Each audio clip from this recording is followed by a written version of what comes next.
Friends, എല്ലാവർക്കും വർണ്ണ കാഴ്ചകളിലേക്ക് സ്വാഗതം. ഇന്നത്തെ നമ്മുടെ കഥയിലാണെങ്കിൽ പ്രീതിയാണെങ്കിൽ കിരൺ കാറിൽ നിന്നും വീട്ടിൽ ഇറക്കി വിട്ടിട്ടാണെങ്കിൽ ഒരുപാട് സങ്കടത്തോടെ സോറി പറഞ്ഞിട്ട് പോകുന്നു.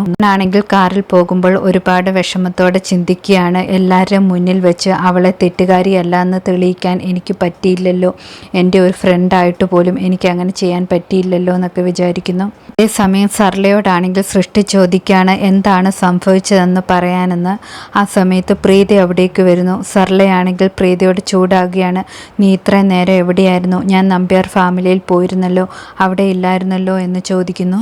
പ്രീതി അപ്പോൾ പറയാണ്, ഞാൻ ഇങ്ങോട്ട് നടന്നു വരികയായിരുന്നു. ആ സമയത്ത് കിരൺ വന്നു. കിരണിനാണെങ്കിൽ ഒരു ഹെൽപ്പ് വേണമെന്ന് പറഞ്ഞു, അതുകൊണ്ട് കിരണിൻ്റെ കൂടെ പോയതാണെന്ന് ആണെങ്കിൽ ഒരുപാട് ദേഷ്യപ്പെടുകയാണ്. എന്ത് ഹെൽപ്പാണ് നിന്നെ കൊണ്ട് അവന് വേണ്ടത്? എന്തിനു വേണ്ടിയാണ് നീ പോയതെന്ന് ചോദിക്കുന്നു.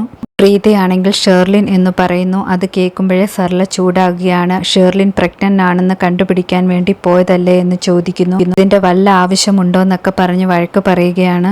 രോഹിത്തിൻ്റെയും ഷേർലിൻ്റെയും കല്യാണം ഇല്ലാതായി പോയാൽ അത് നീ കാരണമാണെന്നാണ് പറയുന്നത്, അതുകൊണ്ട് നീ എന്തിനാണ് ഇങ്ങനെയൊക്കെ ചെയ്യുന്നതെന്ന് ചോദിച്ച് വഴക്ക് പറയുന്നു. മാത്രമല്ല അവർ പറയുന്നത് നീ രോഹിത്തിനെ കല്യാണം കഴിക്കാൻ ആഗ്രഹിക്കുന്നുവെന്നാണെന്ന്.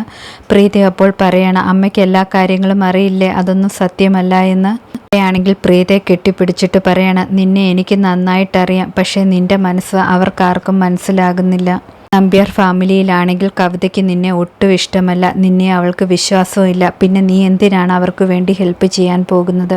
നല്ല ചോദിക്കുകയാണ്, നീ എന്തിനാണ് ഇങ്ങനെയൊക്കെ ചെയ്യുന്നതെന്ന്. പ്രീതി അപ്പോൾ പറയാണ്, ഷേർലിൻ നല്ല പെണ്ണേ അല്ലെന്ന്, അവൾക്കാണെങ്കിൽ വേറെ ആരുമായിട്ടോ ബന്ധമുണ്ട്, അതുമാത്രമല്ല ഇപ്പോഴവൾ പ്രഗ്നൻറ്റുമാണ്. കാര്യങ്ങളെല്ലാം അറിഞ്ഞിട്ട് ഞാൻ എങ്ങനെയാണ് മിണ്ടാതിരിക്കുന്നതെന്ന് പ്രീത ചോദിക്കുകയാണ്.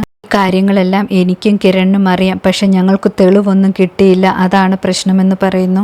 രോഹിത് സാറിനെ രക്ഷിക്കാൻ വേണ്ടി കിരൺ ആണെങ്കിൽ എൻ്റെ ഹെൽപ്പ് ചോദിക്കുന്നുണ്ട്, അപ്പം ഞാൻ ഹെൽപ്പ് ചെയ്യാൻ പറ്റില്ല എന്ന് എങ്ങനെ കിരണിനോട് പറയുമെന്നൊക്കെ സർലയോട് പ്രീത ചോദിക്കുകയാണ്. അതുമാത്രമല്ല കിരണും രോഹിത്തുമാണെങ്കിൽ നമ്മൾക്ക് വേണ്ടി എത്രമാത്രം ഹെൽപ്പ് ചെയ്തിട്ടുണ്ടെന്നൊക്കെ പ്രീത പറയുന്നു. പ്രീത പറയാണ്, ഷേർലിനാണെങ്കിൽ ഭയങ്കര കള്ളിയാണ്, അവളെ എങ്ങനെ വിശ്വസിച്ച് എല്ലാവരും ഇരിക്കുന്നുവെന്ന് മനസ്സിലാകുന്നേ ഇല്ലെന്നൊക്കെ പറയുന്നു. ഷേർലിനാണെങ്കിൽ ആ കുടുംബത്തിൽ വന്നു കഴിഞ്ഞാൽ മൊത്തത്തിൽ ആ കുടുംബത്തെ നശിപ്പിച്ചു കളയും, അവളുടെ ശരിക്കുള്ള മുഖം എല്ലാവരെയും മുന്നിൽ കാണിച്ചു കൊടുക്കണമെന്നാണ് ഞങ്ങൾ ആഗ്രഹിക്കുന്നതെന്നൊക്കെ പറയുന്നു. പ്രീത പറയാണ്, എനിക്ക് എന്ത് ചെയ്യണമെന്ന് അറിയത്തില്ല, പക്ഷെ ഞാനും കിരണും ചേർന്ന് എങ്ങനെയെങ്കിലും ഷേർലിൻ്റെ തെറ്റുകളെല്ലാം പുറത്തു വരണമെന്നാണ് ആഗ്രഹിക്കുന്നതെന്ന്. സർലയാണെങ്കിൽ വീണ്ടും പ്രീതയെ വഴക്ക് പറയുകയാണ്, നിനക്ക് എത്ര പറഞ്ഞാലും മനസ്സിലാകില്ലേ, നീ എന്തിനാണ് അവരെക്കുറിച്ച് ചിന്തിക്കുന്നത്? ഞാനാണെങ്കിൽ നിന്നെക്കുറിച്ച് മാത്രമാണ് ചിന്തിക്കുന്നത്. ആ കവിതയാണെങ്കിൽ എന്തൊക്കെയാണ് നിന്നെക്കുറിച്ച് മോശമായി പറഞ്ഞതെന്ന് അറിയാമോ എന്നൊക്കെ പറയുന്നു. എൻ്റെ മക്കളുടെ സ്വഭാവത്തെക്കുറിച്ച് ആരെങ്കിലും തെറ്റായിട്ട് പറഞ്ഞാൽ എനിക്ക് സഹിക്കില്ല എന്നൊക്കെ സർല പറയാണ്. പ്രീതിയാണെങ്കിൽ സർലയോട് റിക്വസ്റ്റ് ചെയ്യാണ്, 1-2 ദിവസത്തെ സമയം കൂടെ എനിക്ക് തരണമെന്ന് പറഞ്ഞിട്ട്.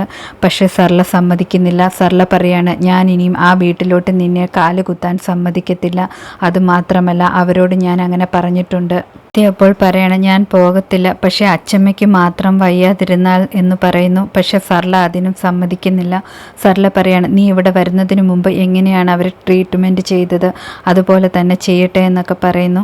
സർല പറയണം, ഞാൻ നിൻ്റെ അമ്മയാണ്, നിൻ്റെ കാര്യത്തിൽ ഞാനാണ് ഇനിയും തൊട്ട് തീരുമാനമെടുക്കുന്നത്, നീ എന്തായാലും അനുസരിച്ചിരിക്കണമെന്ന് പറയുന്നു. ഹിത്താണെങ്കിൽ സർല ആൻറ്റി പറഞ്ഞിട്ട് പോയ കാര്യങ്ങളൊക്കെ ഓർത്ത് ഒരുപാട് വിഷമിക്കുകയാണ്. ആ സമയത്താണെങ്കിൽ കിരൺ റൂമിലേക്ക് ചെല്ലുന്നു. രോഹിത് ആണെങ്കിൽ കിരണിനെ കുറ്റപ്പെടുത്തുകയാണ്. പ്രീത എല്ലാവരും മുന്നിൽ ഇത്രയും അപമാനിക്കപ്പെടാൻ കാരണം നീ കൂടെയാണെന്ന് പറയുന്നു. എത്ര തവണ നിന്നോട് ഞാൻ പറഞ്ഞതാണ്, എന്ത് കാര്യം പറയുന്നതിന് മുമ്പും എന്നോട് പറഞ്ഞിട്ട് പറയാൻ, നീ എന്തെങ്കിലും കേട്ടോ എന്നൊക്കെ ചോദിക്കുന്നു. എന്നോട് ഞാൻ എന്ത് കാര്യം ചോദിച്ചാലും നീ ഓരോരോ കഥകൾ പറഞ്ഞുകൊണ്ടിരിക്കും, പക്ഷേ പ്രീത അങ്ങനെയല്ല, പ്രീതയോട് എന്ത് ചോദിച്ചാലും അവൾ സത്യം മാത്രമേ പറയത്തുള്ളൂ, അതുകൊണ്ടാണ് ഞാൻ അവളോട് തന്നെ ചോദിച്ചത്. പറയാത്തത് കൊണ്ടാണ് ഇത്രയും വലിയ പ്രശ്നമായി. ഇപ്പോൾ ആ പാവം പിടിച്ച പ്രീതിയാണെങ്കിൽ എല്ലാവരും ഈ വീട്ടിൽ നിന്നും അപമാനിച്ചിറക്കി വിട്ടെന്നൊക്കെ പറയുന്നു. പ്രീതിക്ക് വേണ്ടിയാണെങ്കിൽ എനിക്കൊരു ഹെൽപ്പും ചെയ്യാൻ പറ്റിയില്ല, എല്ലാത്തിനും കാരണം നീ തന്നെയാണ്, നീ മാത്രമാണെന്ന് കിരണിനോട് പറയുന്നു രോഹിത് പറയാണ്, സർല ആൻറ്റിയും ഇനിയും പ്രീതയെ ഇങ്ങോട്ട് വിടത്തില്ലെന്നാണ് പറഞ്ഞത്, ഇനി ഒരിക്കലും പ്രീത ഇവിടെ വരത്തില്ല, അത് നീ കാരണമാണ്, നീ എപ്പോഴും കള്ളത്തരങ്ങൾ മാത്രമേ പറയത്തുള്ളൂ. അപ്പോൾ പറയാണ്, ഡോക്ടർ കണ്ണ് തുറക്കുന്നതിന് മുമ്പ് എല്ലാ കാര്യവും നിങ്ങളോട് പറഞ്ഞിരുന്നുവെങ്കിൽ നിങ്ങൾ വിശ്വസിക്കുമായിരുന്നോ എന്ന്. രോഹിത് അപ്പോൾ പറയാണ്, ഇപ്പം മാത്രം നീ പറഞ്ഞത് എല്ലാവരും വിശ്വസിച്ചോ എന്ന്. രോഹിത് പറയാണ് എന്ത് ശരി എന്ത് തെറ്റ് എന്നൊന്നും എനിക്കറിയില്ല, പക്ഷേ പ്രീതയെ ഇത്രയും അപമാനിച്ചത് എനിക്ക് ഒട്ടും സഹിക്കാൻ പറ്റുന്നില്ല. എനിക്കാണെങ്കിൽ ഒന്നും ചെയ്യാനും പറ്റിയില്ല. എന്നോട് പറയാണ് നിനക്കാണെങ്കിൽ ചേട്ടനെ ആവശ്യമില്ല, ചേട്ടൻ്റെ സ്നേഹവും അതുപോലെ കെയറിങ് ഒന്നും ആവശ്യമില്ല, നിനക്ക് എന്ത് തോന്നുന്നോ അത് മാത്രമാണ് നീ ചെയ്യുന്നത്.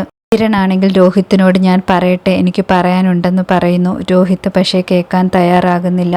രോഹിത്ത് പറയാണ് ഈ റൂമിൽ നിന്ന് നീ ഇപ്പം തന്നെ വെളിയിൽ പോകണമെന്ന്.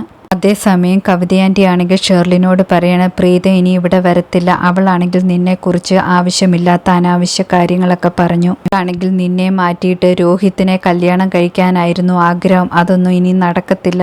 അവളുടെ പ്ലാൻ എല്ലാം ഞാൻ പൊട്ടിച്ചു, അവൾ ഇനിയും ഈ വീട്ടിലേക്ക് വരത്തേ ഇല്ലെന്നൊക്കെ പറയുന്നു. അതുമാത്രമല്ല രാധികയ്ക്കാണെങ്കിലും സത്യങ്ങളെല്ലാം മനസ്സിലായി, ഇനിയും ഈ വീട്ടിലേക്ക് പ്രീത വരരുതെന്ന് വരെ പറഞ്ഞെന്ന് പറയുന്നു. ഷെർലിനാണെങ്കിൽ ഇതെല്ലാം കേൾക്കുമ്പോൾ ഒരുപാട് സന്തോഷമാകുന്നു. സൃഷ്ടിയാണെങ്കിൽ പ്രീതയെ വന്നിട്ട് ആശ്വസിപ്പിക്കുകയാണ്. പ്രീതയോട് പറയാണ് ആരെയും നോക്കണ്ട, ഈ കല്യാണം ഉറപ്പായിട്ട് നിർത്തിവെക്കണമെന്ന് പറയുന്നു.